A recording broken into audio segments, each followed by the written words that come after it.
This is Steve Horvath coming to you from the third annual Greater Philadelphia Sports Show in Oaks, PA. And I've got a great guest on. Everybody that I've ever known that fished always kind of dreamed about having a fishing show, and this guy's got his own fishing show. And his fishing show is on a bigger network than my fishing show.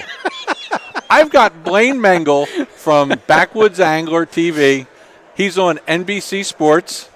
And we're going to talk about what happens when the cameras start to roll. Oh, boy. Because we've had some experiences at our own shows and stuff like that. And like I said, everybody dreams about having a fishing show. Yeah. Is it all it's cracked up to be? That's a loaded question, man. Is it all it's cracked up to be? You got to be cracked up to have one, I'll tell you that. No, I love it. Yeah. I'm having a ball with it, man. What I tell our producer Chris Manley, when we're out shooting, he scripts stuff for me. Right. And Blaine, make the fish jump here into the sun so like, the water sparkles. I can't do this. I said, this isn't natural. I just Have you met my producer Spielberg over here? Steve, turn the boat. Oh, Steve, turn the boat. We can't fish into the sun. Steve, okay, I know the fish is 7 pounds. Let him off the hook. We'll catch him later. Okay, wait a second, Blaine, before you release that. Okay, wait a minute. Oh, yeah. Oh, yeah. Yeah. Do you have to do the re-release when you're going down to let the fish go? Hey, you didn't do that quite right. Yep. Don't let go of the fish. Don't let go of the fish. No, wait, put him back. Put him back in the water and put him back up closer to the camera. Exactly. Oh, yeah. Now, is there any pressure at all when you go out to know that you got to film, you do 13 or 14 shows 13 a year? shows in a yeah, 13? At least. We did 21 last year. Okay. Yeah. I'm going out, and not only do I have a fishing show now, okay, but now that I've taken on this responsibility of being on NBC Sports, which is not me, it's Blaine, okay, but now I've got to produce 21 fishing shows, okay? Yeah. There are people who don't catch fish 21 days in a year when they go fishing. Yep. Okay. Is that in your back of your mind at all? I mean, do you wind up losing your concentration and knocking a squirrel out of the tree with a cast at it now and then? We did a shoot. This is the best way I can answer it is we did a shoot in the Northeast Kingdom in Vermont this spring. And the first 2 days I was up there, we were there a week. The first 2 days I was up there, I had 2 fish, one each day. Wow. And I thought, oh my. It was late May. We get up there. Water's 60 or 65 down here. I got up there to those glacier lakes up there, 47 degrees. Fish aren't even off the humps yet in the middle of the lake. I'm like, okay, what now? I can't catch them shallow. And I put my thinking cap on and we caught some fish, and we ended up getting 3 shows out of that shoot up there. Mm-hmm. Because I just changed up what I was doing. Changed the lake. There's so many lakes up there, so we just went around. So the pressure was like the first day catching 1 bass. Mm-hmm. I'm throwing a jerkbait that day, Steve, and I had landlocked salmon flashing at it all night long. I looked at Chris. I said, "Do you think we can get a landlocked salmon show?" Yeah. And they wouldn't eat the jerkbait. Okay. They were flashing at it at the boat. I'm like, we're not going to get any shit. My mind's starting to run now. It's like, now what?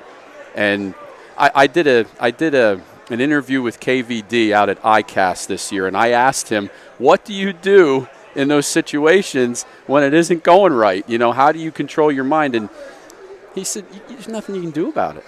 No, but you feel helpless. It's like, what's next? Right. The best thing is what do I do next to make this work? Right. The next thing is, how about when you're on the boat with a guest and he's out fishing you 3-1? Okay, this is what happens then? I don't take that very well, okay? I'm not a good sport when it comes to that. I'm a highly competitive person. Me either. But in the interest of TV, it looks really good, and it looks like I know what I'm doing if I'm letting the other guy catch the fish. If you can play it up, right. That's what I try to convince fish. Oh, yeah. Hey, you know what? I just let him catch this big fish. Yeah. Now, here's the other thing. Does your producer do what my producer does? Is he in the back of the boat saying, anytime you're ready, just catch one? Or the light's really right, it would be great if you could catch one right now. Go. I think he did that initially. Right. But he saw how much it aggravated me, and he stopped. Mm-hmm. He just stopped doing it. he gets very quiet. Really? When it's not going the way he knows I think it should, Right. he just gets quiet. Right. You don't hear Chris from 1 minute to the next until I catch a fish. And then after that scene's done, he'll turn the camera off. He's like, oh, it's a good thing we the affirmations start. Right. Oh, I knew you could do it, Blaine. It's a good thing. Now, how about this one? I noticed you use some different shots than we do, okay? We use pretty much when we're shooting a show, our camera's usually just in the back of the boat. You guys do a lot of stuff where the camera guy's like, oh, he's a cat. Right in your face. He's nuts. Yeah. He's all over the place. My River Pro boat has that inboard jet, and there's a box in the back of it. I turn around to talk. He's on the box looking down at me. It's like, whoa. And none of that gets in the show. You know, but he's got clip after clip after clip of me going, whoa. Oh, there you are. Or I'll turn around, and there's the camera. Right, he's really savvy. One of my favorite comments is when my guy goes, I think I can make it work. Like, what? You think am I that big? Oh, right. Yeah, right. Here's one. Yeah. This one's great. We're up in Vermont, and I'm working like crazy to catch fish. He puts the camera down. He picks up my crankbait rod. I must have said it 3 times throughout that day. Maybe I ought to throw a crankbait. He picks up the crankbait rod. He confirmed it immediately. The first cast to the hump I was throwing to, he catches a 3-pound smallie on a crankbait. Did he hand you the and rod? I got no, do you think he would? Yeah, he's supposed to hand you the rod. You're the star of the show. Makes me look like an idiot. You're Blaine Mengel. That's why he didn't hand me the rod. He caught the fish. He put the rod down. He's like, sorry. I said, no, you're not sorry. That's frazzling. It's like, what am I doing wrong? Right. I can't catch him. This is my show. Exactly. Now, some of the things that I'm learning, okay, because I went from like 10 years of being like a guest a few times a year to spending more time in front of the camera. First of all, I broke 3 lenses. I'm not very good looking, okay? But what I found is my producer gives me rules to live by. And the first rule is don't cast before the microphone is on and the camera's on. And we've got a guy on this show. He did that once. I was shooting with Bob, and the only fish we caught was while the camera wasn't rolling, and we had to live well it and use it 2 times after that. Oh, my God. He gave away a trade secret. There you go. There you go. I think that I've shot more shows with Bob making a cast before anything is ready and hooking a fish and attempting to free spool the fish while we're hooking everything up. Yeah. Oh, sure. And the fish gets off. We don't even get the fish. You don't even get the fish. We don't even get the fish. That's like double spit in the eye, right? Another show we attempted to film, we went to Manasquan Reservoir. Okay, great place in New Jersey. Right. Pull up to this line of flooded trees. Bob gets out his worm rod. Uh-oh. Pulling out his backlash. And you hear a splash. And Bob goes, oh, look, a fish just jumped over there. And he's pulling out his backlash. And the fish jumps again. Oh, man. I go, Bob, that fish is on your line. Yeah. So he wakes up at this point and goes, oh, let me reel him in. So he reels up, and by now the fish is knitted doily in these trees. I take the boat up to the trees. I'm hanging off the side of the boat. 300-pound fat guy sticking his head underwater. Yeah, sure. I get the fish to the top, and I'm like, glad I go, Bob, I'm glad you're using heavy line. He goes, oh, I'm using 10-pound line. At that point, the fish jumps and breaks the line, and forevermore is gone. That's it. Now, you know what? That's the way it goes. Yeah, that stuff happens all the time. Fishing's great, isn't it? Yeah. Mike is compiling a blooper reel. The dreaded blooper reel. Yeah. Now, I don't know about you. You're a professional. Man. You're a network guy, okay? Is that what they call me? You're a network guy. Okay. I'm a small-time guy, okay? It takes me about 50 takes to get a line out. Like, have you ever missed a line trying to say it on? You mean filming? Like when you go to say, boy, that's a nice one. We're here in Acapulco fishing for tarpon. Have I ever missed one? Oh, my goodness gracious. Are you kidding me? I actually quit one time. We were out on Black Lake in New York. Chris says, we got to get some of the script done for that vignette. Mm-hmm. Okay. We don't have time to script it, though. So a vignette, is that where they grow grapes? Vineyard. Oh, that's a vineyard. Yes. A vignette is a little segment that you profile a sponsor's. Look, you're the network guy. I'm just Okay, go to the grape thing then. All right, Steve. Go to the grape thing. He says, we got to get this. Right. And I said, we didn't script it. He says, you think you can get it? I said, yeah, I think I can get it. Now, I have to talk for about 30 seconds to intro it, just off the cusp. Boom, boom, boom, boom. I couldn't get it. We tried at least 8 or 9 takes. I threw the paper down. I said, it's not time. We can't do it now. The fish were biting like crazy. Right. And he tells me to stop. No, you can't stop You fishing. can't stop. No. My head was in the next fish eating. I just couldn't. And he's looking at me. He's like, really? I said, yes, it's not. We can't do it now. He's like, okay. He said okay? He said okay. Mike hits me. Didn't say another Folks word at for home, 10 minutes. I get beat all the time. He's got a baseball bat, and he hits me when I mess up my lines. Wiffle ball bat or a real one? Aluminum. Oh, my gosh. Well, he stopped with the wood because I got so many splinters. My wife would pick them up and put on the iodine and all that stuff. I mess up lines constantly. I do, too. Now, I do, too. Have you ever fallen out of the boat on a shoot? Not on a shoot. On a guided trip I did once, but not on a shoot. Not yet. Okay, so neither of us have done that yet. No, How about this one? We have a camera that won't turn on in the rain. It's got a button, and it says "do" on it. It means it do not turn on is what this thing means. We show up, the forecast is for sun. It's foggy, a little drizzle. Yeah, we're going for pancakes this morning. And why are we going for pancakes? The camera won't work. Yeah. Why not? It says do. I said, it means it do work, right? He goes, no, it means it don't work. It's too wet. So there's a whole day of shooting down the tubes. Down the tubes. I mean, you guys travel extensively to shoot your show. Yeah, we do. We do. How often do you hit ideal weather conditions where it's like absolutely just go and slay them? You don't. You got to fight for it. It's rare. Once in a while. I mean, ideal weather conditions to me might not be ideal filming conditions for Chris. Exactly. Really.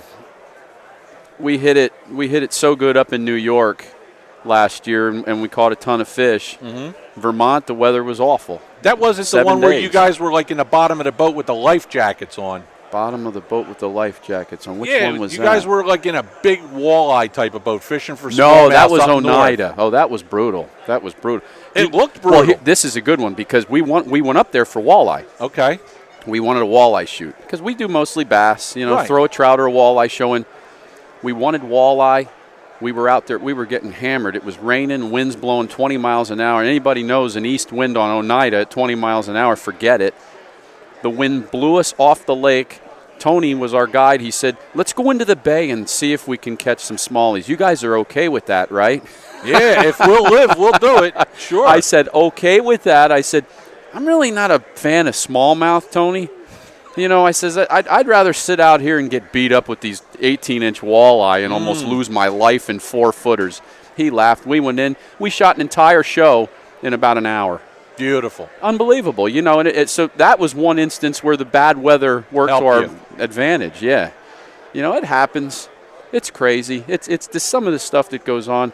I go back and I look at footage and we laugh like crazy. I don't think I ever laughed so hard in my life going back and looking, especially in the beginning, because I used to sit.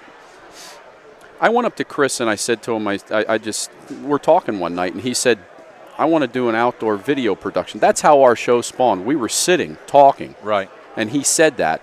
And those first couple of shoots that we did, I'd look back, and my mind is saying, there's no way. You're terrible. You don't know even, you look like an idiot.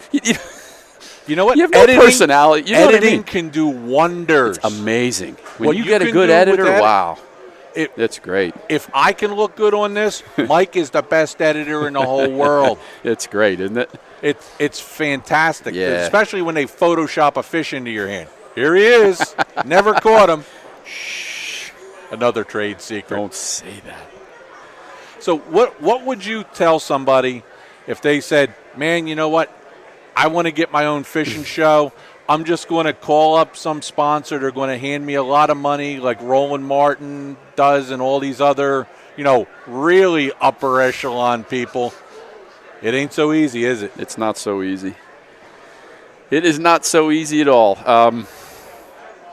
We're getting there. Let's put it that way. We're getting there, but it takes time. Now, I say that too, and it's kind of funny. I say it takes time, but we aired regionally on local cable for, it was a year and a half? I think it was a year and a half. And I'm standing in my living room one day and get an email. Just an email from a woman who did contracting for Versus. Right. I'm like, I don't know how I'm putting the next guide trip in my book. That's what I'm trying to figure out. And that happens, and 4 months later, we're signing a contract to be on Versus. And it's like, I say it takes time, yet here we are. Right. It's remarkable that here we are, and there is such a thing as the right place at the right time. And but that's not to say that Versus said, here, you can be on for free. I mean, there are financial responsibilities. They didn't say that. No, they absolutely didn't say that. What they said was 95% of every show that comes across my desk. This is the woman from Versus telling me this. 95% of every show, or 95% of all the shows that come across my desk never make it. Right. They don't even ever see the light of day because they get to the point where you're at and they quit. Right. Because we're airing now. It's like the chicken and the egg. You need the sponsorship dollars to air. Right. Or you have to and the sponsors come to me and say, well, you're not real yet, so we got to wait till you're on TV before we'll give you any money. Right. So now what? It's like you can't live off of rubber worms because that's basically what a sponsor gives you if you're not a named celebrity. Right. It's sure, hey, we'll give you some product, we'll give you a discount on rods, we'll give you some line, stuff like that, but it's not like they're saying, hey, you know what? Okay, I got an extra 20 grand, we'll give you. Now another company's giving you another 60. Right. Hey, all of a sudden I made it. I mean, it's one of these things where you wind up proving yourself first. Yeah, that's it.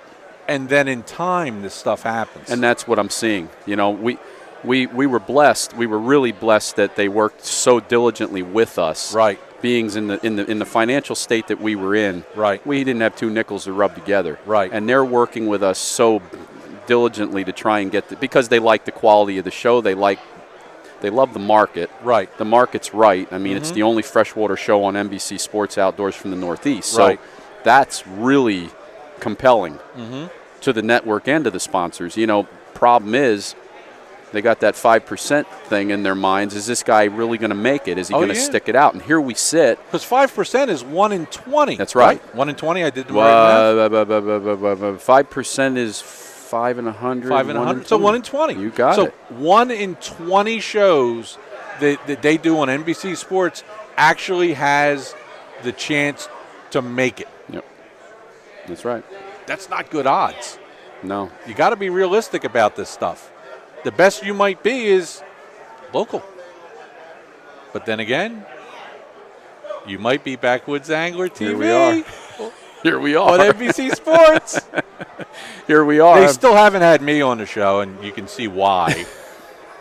But, Blaine, I wish you guys all the luck in the world. It's been fun, man. It's been nice having you here.